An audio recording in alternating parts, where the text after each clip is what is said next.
So in this time when I'm watching you in the documentary, you got caught selling to an undercover, if I'm not mistaken?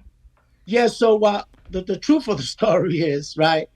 So the people could get the niche of it.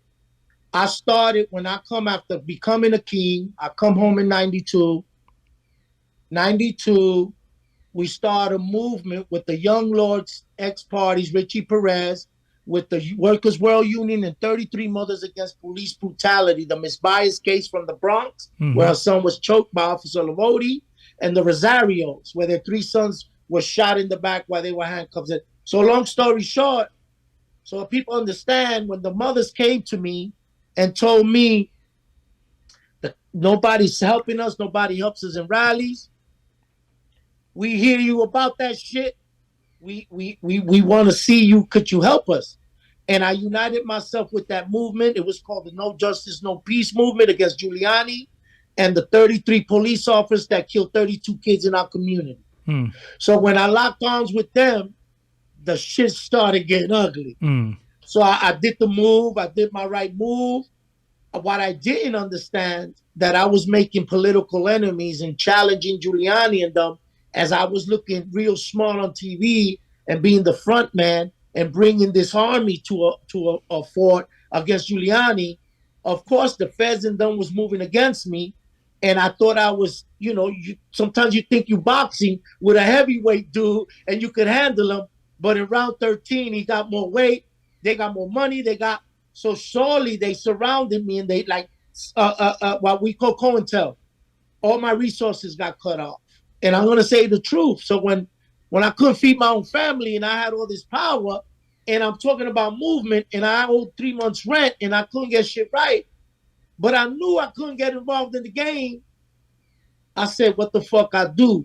And then that's the first step of a man's destruction, is his pride. I didn't ask for help. Pride before the fall. I didn't ask for help because I was King Tone.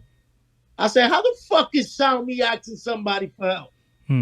Right? When I got these soldiers to bring money from a bank, God damn it. But I wasn't that evil leader. So true story is, I talked to a dude and I say, hey, use my place and help me here so I could get this bill and we be good. 5 years later, he got caught doing something. He told on me about that city, and he set up what y'all seen on the documentary was the after effect of he already making a deal to get me to that place in time.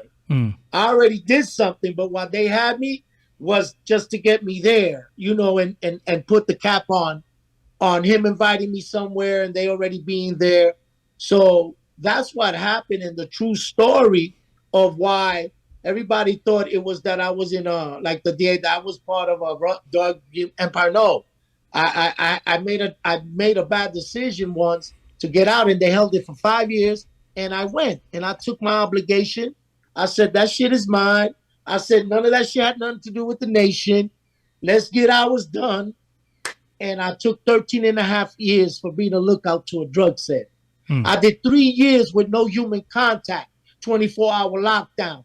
I've been to 13 different fucking penitentiaries in the United States of America. Motherfuckers talk gangster shit. Come live in my shoes 3 days, motherfuckers.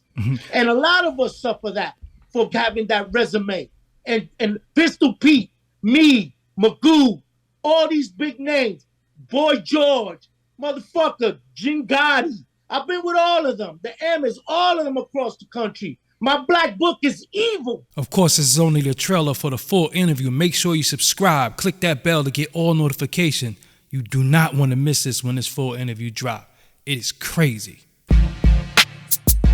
Tiptoe. Info.